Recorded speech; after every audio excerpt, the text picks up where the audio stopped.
श्री परमात्मने नमः।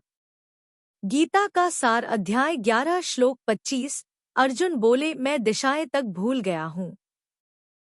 कल्पना कीजिए, आप ईश्वर को अपने विकरालतम रूप में देखें, जहाँ मुख से ज्वाला निकल रही हो और दांत इतने विशाल हों कि रोमांच से दिल थम जाए। जय श्री कृष्ण। स्वागत है आपका गीता का सार जगत का सार में। भारतीय जीवन दर्शन की दृष्टि से किसी भी ग्रंथ की वास्तविक उपयोगिता इस बात पर निर्भर करती है कि वह मानव को उसके परम लक्ष्य तक पहुंचाने में कितनी सहायक सिद्ध होती है। इस कसौटी पर अगर कोई ग्रंथ सर्वाधिक खरा उतरता है तो वह है श्रीमद् भगवद गीता। यह न केवल हमें जीवन जीने की कला सिखाती है, बल्कि आत्मा की मुक्ति का मार्ग भी प्रशस्त करती है। अब रुकिए, एक सवाल है आपसे। क्या आप सच में इस दिव्य ज्ञान को अधूरा छोड़ना चाहेंगे? थोड़ा सोचिए। जब किसी को स्वयं प्रभु की वाणी सुनने का अवसर मिलता है, तो क्या वह अवसर यूं ही जाने देना चाहिए? अगर आप अब तक हमें सुन रहे हैं, तो समझ लीजिए, यह कोई संयोग नहीं, बल्कि प्रभु की विशेष कृपा है। आपके कानों तक जो शब्द पहुंच रहे हैं, वो सिर्फ आवाज नहीं, वो उस परम चेतना का संदेश है जो आपको जगाने आई है। हम तो बस माध्यम हैं, असली संदेशवाहक तो स्वयं भगवान श्री कृष्ण हैं। तो बोलिए, क्या आप इस अमूल्य अवसर को अधूरा छोड़ देंगे, या हमारे साथ अंत तक इस यात्रा में जुड़ेंगे? वीडियो को अंत तक देखें, क्योंकि आखिर में मिलेगा एक सवाल और सही उत्तर पर रिवॉर्ड। लाइक करें, शेयर करें और सब्सक्राइब जरूर करें। हम सब मिलकर प्रभु के संदेश को जनवरी से जनवरी तक पहुंचाएं। कल हमने देखा अर्जुन किस तरह भयभीत हो उठते हैं भगवान के तेजस्वी और आकाश छूते हुए विराट रूप को देखकर। आज भय और भी अधिक बढ़ गया है। आज का श्लोक चैप्टर 11 श्लोक 25। दंष्ट्राक्रालानि चते मुखानि दृष्ट्वैव कालानल सन्निभानि। दिशो न जाने न लभे च शर्म प्रसीद देवेश जगन्निवास। भावार्थ, हे देवों के स्वामी, हे जगत के आधार, आपके उन विकराल दंतों वाले मुखों को जो कालाग्नि के समान प्रतीत हो रहे हैं, उन्हें देखकर मैं दिशाओं को नहीं पहचान पा रहा और न ही मुझे कोई शांति मिल रही है। कृपा कीजिए। श्री हरि बोलो। ग्रंथराज श्रीमद् भगवद गीता जी की जय। गीता सुगीता कर्तव्या किमन्यः शास्त्र विस्तरया, या स्वयं पद्मनाभस्य मुख पद्माद्विनीयः सृता। अथ ध्यानम्। शांताकारं भुजग शयनं पद्मनाभं सुरेशं विश्व आधारं गगन सदृशं मेघवर्णं शुभांगम्। लक्ष्मीकांत कमल नयन योगिभिः ध्यान गम्यं वंदे विष्णु भव भयहरं सर्व लोकैकनाथम्। यं ब्रह्मा वरुणेन्द्र रुद्रमृतः स्तुन्वन्ति दिव्यैः स्तवैर्वेदैः सांग पद क्रमोपनिषदे गायन्ति यं सामगाः। ध्यान अवस्थित तद्गतेन मनसा पश्यन्ति यं योगिनो यस्यान्तं न विदुः सुर असुरगणा देवाय तस्मै नमः। वसुदेव सुतं देव कंस चाणूर मर्दनम। देवकी परमानंदम कृष्ण वंदे जगद्गुरुम। श्लोक 25। दंष्ट्राक्रालानि चते मुखानि दृष्टैव कालानल सन्निभानि। दिशो न जाने न लभे च शर्म प्रसीद देवेश जगन्निवास। उच्चारण की विधि दंष्ट्राक्रालानि च ते मुखानि दृष्ट्वा एव कालानल सन्निभानि। दिश न जाने न लभे च शर्म प्रसीद देवेश जगन्निवास। 25।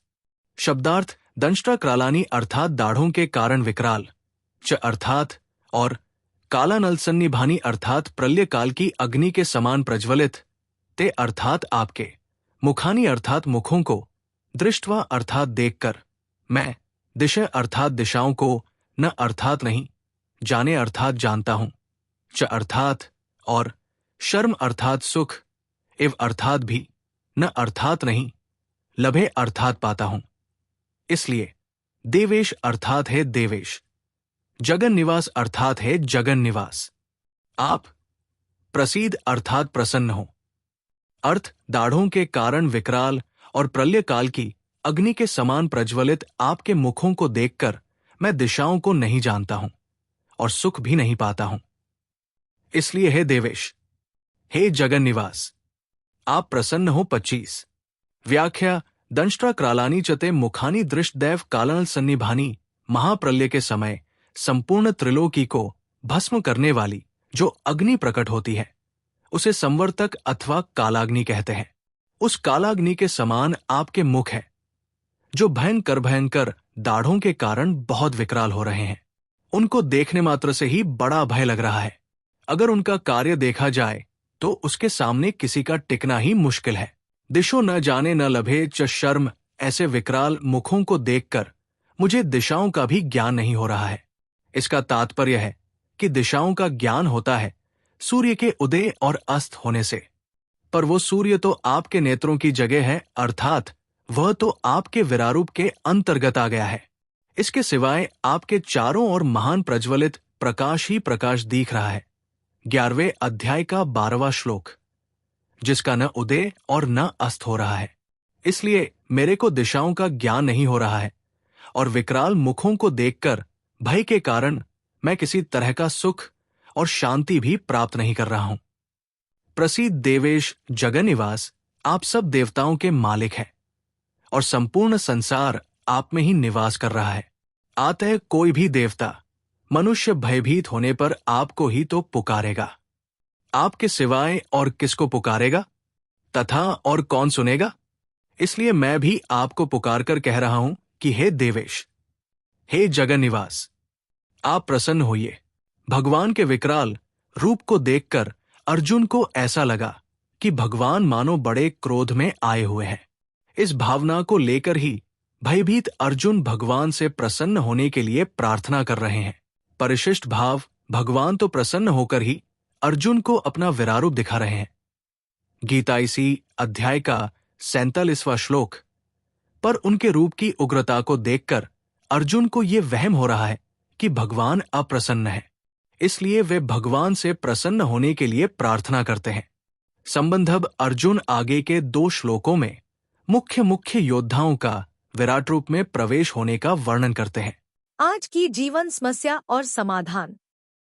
समस्या, डेली लाइफ कॉन्टेक्स्ट। जब हमारे जीवन में कोई परिस्थिति बहुत ही भयावह हो जाती है, जैसे अचानक बीमारी, धोखा, वित्तीय नुकसान या संबंधों का टूटना, तब हम भी दिशाहीन हो जाते हैं और कह उठते हैं, अब क्या करें?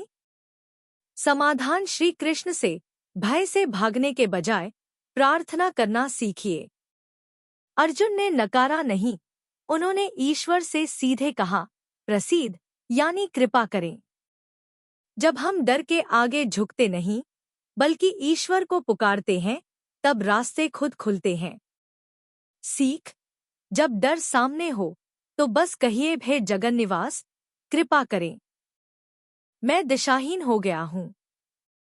आज के शॉर्ट्स में पूछा गया सवाल था, प्रश्न, कालानल सन्निभानी शब्द का अर्थ क्या है? अ, शीतल चंद्रमा जैसे। बी, अग्नि की तरह प्रज्वलित। सी, जल के समान।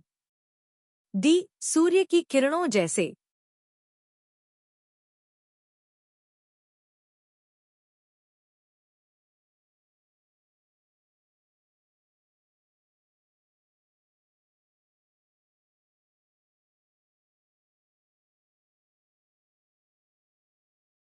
आज के शॉर्ट्स में पूछे गए सवाल का सही उत्तर है। सही उत्तर है बी, अग्नि की तरह प्रज्वलित। काल यानी प्रलयकाल और अनल यानी अग्नि। कालानल सन्निभानी प्रलयकाल की अग्नि के समान भयंकर। कल अर्जुन बताएंगे कि वे उन राजाओं और योद्धाओं को देख रहे हैं जो भगवान के विकराल मुख में प्रवेश कर रहे हैं। अगर आप हमारे ज्ञान से प्रेरित होकर श्रीमद् भगवद गीता का सार और दैनिक जीवन में उपयोग सीखना चाहते हैं तो नीचे दिए लिंक से पढ़ें ये पुस्तकें। Wooden holy book stand box, Shrimad Bhagavad Gita Hindi टीका के साथ, मोटे अक्षर। Speaking Bhagavad Gita in 16 languages. Shrimad Bhagavad Gita Tattvavivechani Hindi टीका पैडछेड़ अन्वाया सहित। हर दिन हम गीता के एक नए श्लोक की गहराई से व्याख्या करते हैं, जिससे आपको आध्यात्मिक और व्यावहारिक जीवन में मार्गदर्शन मिले। कमेंट करें और अपने अनुभव साझा करें। क्या आपने कभी गीता से किसी समस्या का समाधान पाया है? कहते हैं कि अगर आप किसी समस्या से गुजर रहे हैं, तो श्रीमद् भगवद गीता का चमत्कारिक प्रभाव यही है कि प्रभु जी का नाम लेकर कोई भी पृष्ठ खोले और उसके दाहिने पृष्ठ पर जो पहली पंक्ति होगी, वही आपकी समस्या का समाधान होगी। क्या आपने कभी इसे आजमाया है? अगर हाँ, तो हमें बताएं कि आज आपने कौन सा श्लोक पढ़ा और उससे क्या सीखा। कमेंट करें और अपने अनुभव हमारे साथ साझा करें। हो सकता है कि आपका अनुभव किसी और के लिए मार्गदर्शन बन जाए। चैनल को सब्सक्राइब करें और बेल आइकन दबाएं।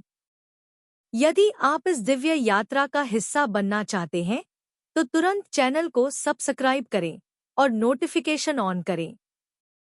आपका समर्थन हमें प्रेरित करता है कि हम गीता के इस अद्भुत ज्ञान को हर घर तक पहुंचा सकें। अगर आज का श्लोक आपके मन को छू गया हो, तो वीडियो लाइक करें, 2 लोगों को शेयर करें और कमेंट में अपना उत्तर जरूर लिखें। हर दिन सीखते रहिए। गीता कहती है, जो अपने मन को जीतता है, वह स्वयं भगवान से जुड़ जाता है। जय श्री कृष्ण। मिलते हैं अगले वीडियो में।